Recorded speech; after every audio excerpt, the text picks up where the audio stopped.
Hello दोस्तों, मैं हूं शेषनाथ यादव। आपके अपने YouTube channel SN coaching centre पर हम लोग संविधान के बारे में पढ़ रहे थे और संविधान का ये 8वां वीडियो है। अगर आप पहले के वीडियो नहीं देखे हैं तो आप चैनल पर जाकर प्ले लिस्ट में जाइए और उसे देख सकते हैं। संविधान में हम लोग आज पढ़ेंगे संयुक्त बैठक।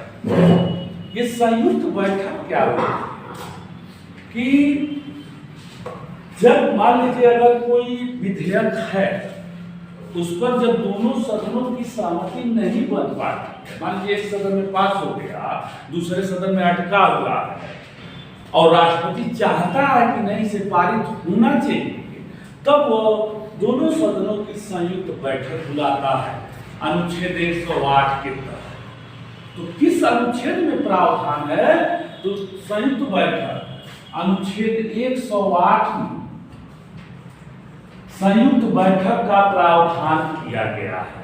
अब सवाल ये उठता है कि संयुक्त बैठक को आहूत कौन करता है, बुलाता कौन है? तो संयुक्त बैठक राष्ट्रपति आहूत करता है। एक शब्द आता है आहूत करना। आहूत करना का मतलब होता है बुलाना। राइट? एक चीज ध्यान रखिएगा, राष्ट्रपति केवल आहूत करता है, केवल बुलाता है, उसकी अध्यक्षता वो नहीं करता है। समझ में आया? अब दूसरा क्वेश्चन पूछा जाता है कि संयुक्त बैठक की अध्यक्षता कौन करता है? तो संयुक्त बैठक की अध्यक्षता लोकसभा अध्यक्ष करता है। अगर मान लीजिए अध्यक्ष नहीं है तब लोकसभा का उपाध्यक्ष जो होगा वो संयुक्त बैठक की अध्यक्षता करेगा। अगर वो भी नहीं है तब क्या होता है कि जो राज्यसभा का उपसभापति होता है, सभापति नहीं। सभापति क्यों नहीं? क्योंकि सभापति राज्यसभा का सदस्य नहीं होता है। और अब मैंने आपको बताया था कि जो उपसभापति होता है वो राज्यसभा के ही सदस्यों में से किसी एक को बनाया जाता है। अगर अध्यक्ष और उपाध्यक्ष दोनों नहीं है तब राज्यसभा का उपसभापति संयुक्त बैठक की अध्यक्षता करेगा। अगर मान लीजिए वो भी नहीं, उपसभापति भी नहीं है, तब क्या होता है कि उपस्थित सदस्यों में से कोई एक जिस पर सभी सदस्यों की आम सहमति हो संयुक्त बैठक की अध्यक्षता करेगा। राइट? ये जो संयुक्त बैठक होती है ये केवल साधारण विधेयकों के मामले में ही लागू होती है। कुछ विधेयक ऐसे होते हैं जो केवल लोकसभा में ही पेश किए जाते हैं, जैसे धन विधेयक हो गया, वित्त विधेयक हो गया, वहां तो इसका सवाल नहीं उठता है, उसमें संयुक्त बैठक आहूत नहीं की जाएगी, केवल और केवल साधारण विधेयक। लेकिन साधारण विधेयक में भी एक विधेयक ऐसा है जिस पर संयुक्त बैठक नहीं बुलाई जा सकती और वो है आपका संविधान संशोधन विधेयक।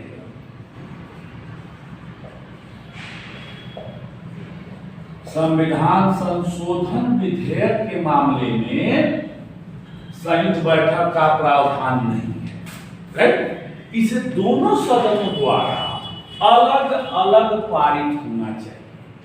अब सवाल ये पूछा जाता है कि संविधान संशोधन विधेयक किस सदन में पेश किया जाता है? लोकसभा में, विधानसभा में, सी दोनों में से किसी में, या डी दोनों में से किसी में नहीं? तो आपका उत्तर हो जाएगा कि संविधान संशोधन विधेयक संसद के किसी भी सदन में पारित किया जा पेश किया जा सकता है। लेकिन शर्त क्या है कि दोनों सदनों द्वारा अलग अलग पारित।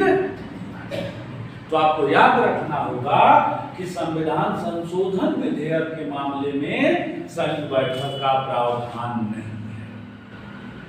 राइट? अब यदि आपसे पूछा जाए कि अब तक कुल कितनी बार संयुक्त बैठक बुलाई गई है, तो अब तक केवल 3 बार संयुक्त बैठक सुनाई गई है। राइट? तो चलिए लिखिए, संविधान के अनुच्छेद 108 में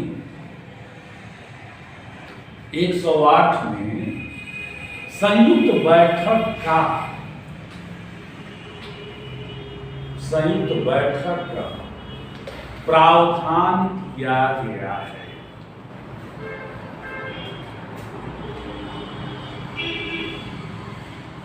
संयुक्त बैठक का प्रावधान किया गया है, लेकिन संयुक्त बैठक को राष्ट्रपति आहूत करता है, ब्रैकेट में बुलाता है। आहूत करना का मतलब होता है बुलाना, राइट। संयुक्त बैठक को राष्ट्रपति आहूत करता है, लेकिन संयुक्त बैठक की अध्यक्षता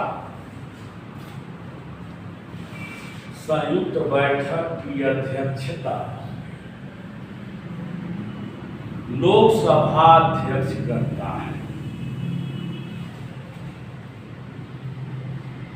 लोकसभा अध्यक्ष करता है।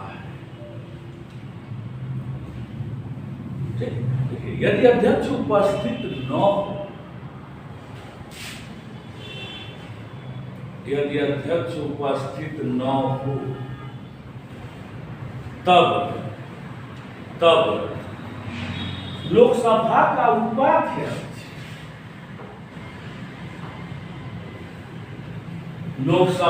उपाध्यक्ष संयुक्त बैठक की अध्यक्षता करेगा। लोकसभा का उपाध्यक्ष संयुक्त बैठक की अध्यक्षता करेगा। ठीक है, यदि उपाध्यक्ष भी उपस्थित न हो, यदि उपाध्यक्ष भी उपस्थित न हो, तब राज्यसभा का उपसभापति,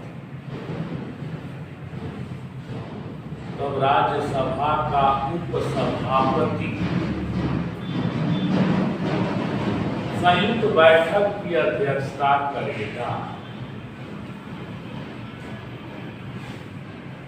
संयुक्त बैठक की अध्यक्षता करेगा।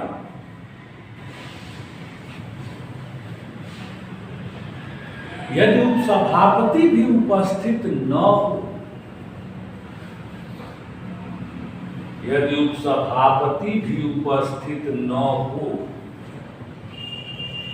तब उपस्थित सदस्यों में से कोई एक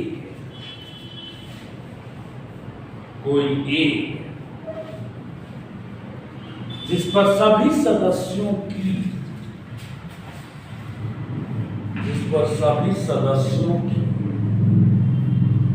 आम सहमति हो, जिस पर सभी सदस्यों की आम सहमति हो, संयुक्त बैठक की अध्यक्षता करेगा। जिस पर सभी सदस्यों की आम सहमति हो, संयुक्त बैठक की अध्यक्षता करेगा। देखो, एक सवाल ये पूछा जाता है कि संयुक्त बैठक कहाँ आयोजित की जाती है? ये लोकसभा में, विधानसभा में, सी दोनों में से किसी में, या डी कॉमन हॉल में? तो आपका उत्तर हो जाएगा कॉमन हॉल। तो लाइन छोड़ करके लिखिए। देखिए, संयुक्त बैठक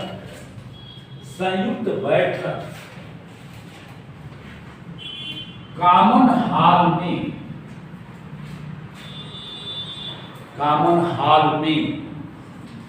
आयोजित की जाती है।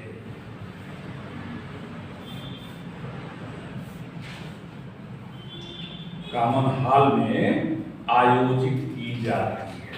ठीक है, लाइन छोड़ करके लिखिए। देखिए, संविधान संशोधन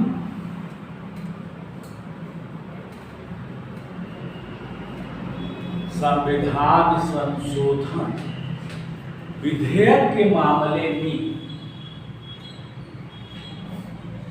संविधान संशोधन विधेयक के मामले में संयुक्त बैठक का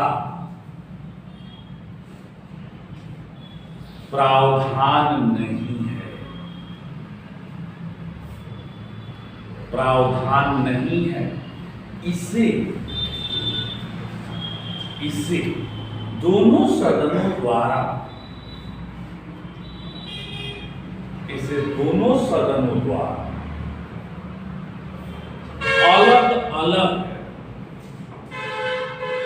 अलग अलग पारित किया जाना चाहिए, अलग अलग पारित किया जाना चाहिए। ठीक है, देखिए संविधान संशोधन विधेयक, संविधान संशोधन विधेयक संसद के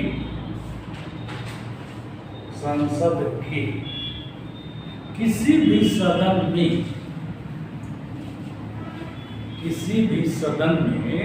पेश किया जा सकता है, पेश किया जा सकता है। राइट, लाइन छोड़ कर दिए। अब तक केवल 3 बार संयुक्त बैठक बुलाई गई है।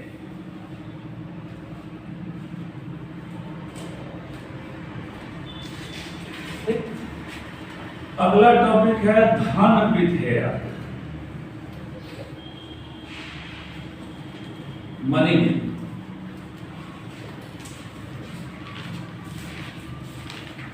धन विधेयक, मनी बिल।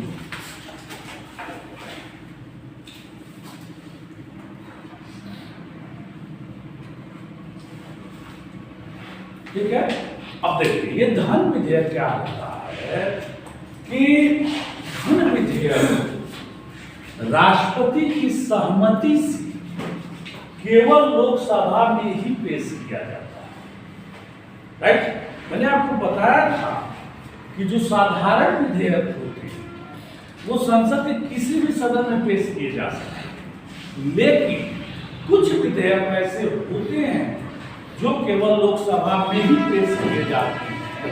राज्यसभा में भेजा जरूर जाता है, लेकिन राज्यसभा को कोई पावर नहीं होती है वह उसे रोक सके। राइट, तो ऐसे विधेयक जो केवल लोकसभा में ही पेश किए जाते हैं उनमें है आपका एक धन विधेयक, दूसरा वित्त विधेयक और तीसरा है विनियोग विधेयक। ठीक है, तो पहले हम लोग देखेंगे धन विधेयक के बारे में। तो इसे राष्ट्रपति की सहमति से केवल लोकसभा में ही पेश किया जा सकता है। अब सवाल ये उठता है कि धन विधेयक को राष्ट्रपति पुनर्विचार के लिए लौटा सकता है कि नहीं लौटा सकता है? तो आपका उत्तर हो जाएगा कि नहीं लौटा सकता है। एकमात्र ऐसा विधेयक होता है धन विधेयक जिसे राष्ट्रपति पुनर्विचार के लिए नहीं लौटा सकता है। क्यों नहीं लौटा सकता है? क्योंकि उसी की सहमति से पेश किया जाता है। आप ये बताइए, जब पेश करने से पहले ही राष्ट्रपति से पूछ लिया जाता है कि हम जा रहे हैं धन विधेयक, आपको कोई दिक्कत हो तो बताइए। जब राष्ट्रपति अपनी सहमति दे देता है तो फिर कैसे वो उसे वापस करेगा? तो क्वेश्चन पूछा जाता है कि धन विधेयक को राष्ट्रपति पुनर्विचार के लिए नहीं लौटा सकता है क्योंकि ए, यह धन विधेयक होता है, बी, इसे लोकसभा में पेश किया जाता है, सी, इस पर लोकसभा अध्यक्ष के हस्ताक्षर होते हैं, और डी, क्योंकि उसी की सहमति से पेश किया जाता है। तो आपका उत्तर हो जाएगा कि उसी की सहमति से पेश किया जाता है। देखो चारों विकल्प सही है, लेकिन उसकी वजह से, उन तीनों की वजह से नहीं लौटाता है। क्यों नहीं लौटाता है? क्योंकि उसी की सहमति से पेश किया जाता है। अब सवाल ये उठता है कि राज्यसभा किसी धन विधेयक को मैक्सिमम कितने दिनों तक रोक सकती है? तो आपको बता दें कि राज्यसभा को धन विधेयक के मामले में कोई विशेष अधिकार प्राप्त नहीं भेजा जाता है राज्यसभा में। जब लोकसभा में धन विधेयक पारित हो जाता है तब वो राज्यसभा में भेजा जाता है और राज्यसभा को 14 दिन के अंदर यानी 2 सप्ताह के अंदर अपनी सिफारिशों सहित धन विधेयक को लोकसभा को लौटाना होगा। यदि मान लीजिए राज्यसभा 14 दिन के अंदर नहीं लौटाती है तब वह विधेयक उसी रूप में पारित माना जाएगा जिस रूप में लोकसभा ने उसे पारित किया था। यानी राज्यसभा किसी धन विधेयक को अधिकतम 14 दिन तक रोक सकती है, 2 सप्ताह, उससे ज्यादा नहीं रोक सकती है। अगर 14 दिन के अंदर वापस करती है तो ठीक, और नहीं करती है तो अपारित मान लिया जाएगा जिस रूप में लोकसभा ने उसे पारित किया था। अब एक क्वेश्चन यहां से यह पूछा जाता है कि कोई विधेयक धन विधेयक है कि नहीं, इसका अंतिम निर्णय कौन करता है? तो आपको बता दें इसका अंतिम निर्णय लोकसभा अध्यक्ष का होता है।